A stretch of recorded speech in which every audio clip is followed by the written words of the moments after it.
आप ये सवाल उठाइए कि क्यों उठाया जाता है ये मुद्दे, ताकि पेपर लीक पे बात नहीं हो, चंदा चोरी। अयोध्या के लिए अगर आज आप अयोध्या का नाम लो तो लोगों के जहन में क्या आएगा? चंदा चोरी। वो हट सकता है क्या ये माछ भात से? बताइए।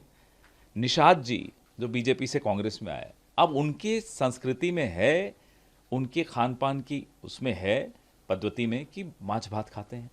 नागपुर वालों को लगता है कि नहीं खाना चाहिए। अब किसी के घर आप जाओगे, वो स्वागत में आपके लिए कुछ रखेगा तो आप उस पर आपत्ति जताओगे, आप मत खाइए। हमारे अजय राय जी तो वैसे भी वेजिटेरियन है, छोड़िए उनकी बात, छोड़िए, नहीं भी होते वेजिटेरियन तो क्या उसमें गलत?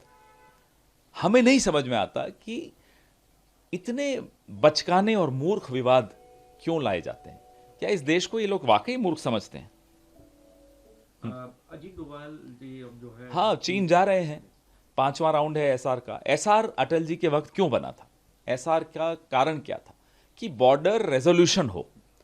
रेजोल्यूशन शब्द था, अब क्या हो गया? वो बॉर्डर मैनेजमेंट पे आ गया। मतलब यथास्थिति जो है जैसा है, तो जो है जैसा है में लद्दाख 2020 गलवान में जो हुआ, क्या वो वैसा ही रहेगा? क्योंकि आपने तो क्लीन चिट दे दी थी। उस क्लीन चिट के बाद चीन अब पूरी दुनिया को क्लीन चिट दिखाता है, देखिए तो हम अपने ही इलाके में हैं। जब चीन अपने ही इलाके में था तो क्या हमारे सैनिक वहां गए थे और शहीद हुए? आप अपने ही सैनिकों का अपमान कर रहे हो, उनकी शहादत का अपमान कर रहे हो। गलवान की स्थिति पे आज तक कोई स्पष्टीकरण नहीं है। उसके बाद अरुणाचल में जो अब हो रहा है, शेरा 5 और अलग अलग पॉइंट्स पे जो चीन घुस रहा है, उसका हम फिर चुनौती दे रहे हैं। ले चलिए विपक्ष के सांसदों को, ले चलिए मीडिया को, दिखाइए शेरा 5 तक ले जाइए कि नहीं साहब चीन नहीं घुसा हुआ, दिखाइए ना। तो अगर चीन के साथ तो संबंध हासिल क्या करने वाले हैं? जैसे अमेरिका में कल पता चला कि प्रधानमंत्री और ट्रंप की बैठक से पहले इसी तरह की एक हमारे अधिकारियों ने जाकर बोला कि प्रेस के सवाल नहीं होने चाहिए, लेकिन फिर भी हो गए। तो क्या चीन भी इसीलिए जाया जा रहा है कि जब ब्रिक्स का समिट हो, चीन के प्रमुख यहाँ आए तो कोई प्रेस के सामने गलवान और इस पे कोई बात नहीं हो जाए? हो क्या रहा है? सर राहुल गांधी लगातार छात्रों की गूंज प्रोग्राम कर रहे हैं, वहीं बीजेपी विमेन रिजर्वेशन बिल को लेकर कह रही है कि आप लोग क्या कहने की हिम्मत अपनी है इनकी? अपनी हिम्मत क्या है इनके कहने की? सबसे पहले विमेन्स रिजर्वेशन पे लड़ाई किसने प्रमुखता से लड़ी? सोनिया जी ने। दबाव किसने डाला? सोनिया जी ने। विमेन्स बिल 2023 की सितंबर 21 को राज्यसभा में, 20 को लोकसभा में पास होकर राष्ट्रपति जी के यहाँ गया। सितंबर के अंत में उन्होंने अप्रूव किया 23 में। 23 से 26 अप्रैल 2026 तक सरकार उस एक्ट को लेकर क्या कर रही थी? नोटिफाई तक नहीं किया, बैठे रहे बिल को लेकर। क्यों? नियत नहीं बताता ये।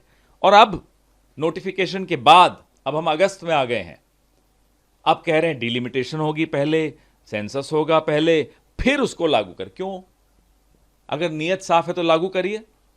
जितनी सीटें हैं अभी लोकसभा में, राज्यसभा में, उन पे लागू करिए। हिम्मत दिखाइए, नियत दिखाइए। आप लोग अमूमन बिजनेसमैन पर अटैक करते हैं, खासतौर पे कुछ प्रमुख, गौतम अडानी, लेकिन हाल ही में आपके मुख्यमंत्री उनसे मुलाकात करते हैं, बीजेपी इसको डबल स्टैंडर्ड बताती हमने क्या कहा? हर अटैक में हमने क्या कहा? हम स्पष्ट तौर पे कहते हैं कि हम मोनोपोलीज के, एकाधिकार के खिलाफ हैं।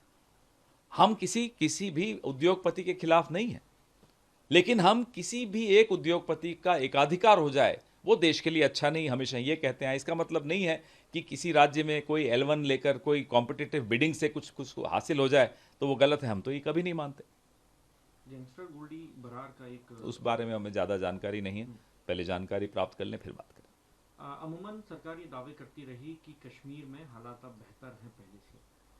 हाल ही में एक पत्र जो है वो हमने देखा कश्मीरी पंडितों के लिए एक पत्र निकला है धमकी का। बताएं अब सरकार 2016 से शुरू करिए इस सरकार की कहानियां, मनोहर कहानियां कि साहब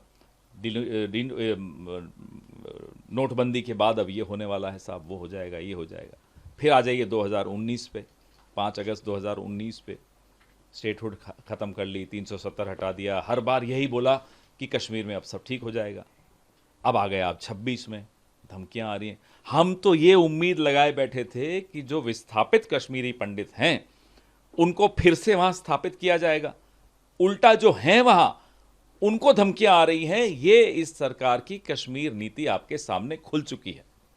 2029 में पीएम कौन होगा, टीवी के चीफ या अरे आप 29 की बात कर रहे हो, 27 में कौन होगा पहले उसकी बात करो। आप भी 29 तक चले गए, आपको लगता है ये 27 में तक टिक पाएंगे? बट टीवी के चीफ को एज अ सबका हक है, वो छोड़ दीजिए, हर पार्टी का ये राइट है। नहीं अभी खत्म नहीं हुआ, मेरी बात नहीं खत्म हुई, आप 29 तक मत जाइए ना। आप पूछिए 26 में पीएम बदलेंगे या नहीं, एक दिन और आ जाइए, इस पर भी चर्चा कर लेते हैं। 27 में होगा या नहीं, मैं ये बता दूं आपको, ना वो अमित शाह होंगे न नरेंद्र मोदी होंगे।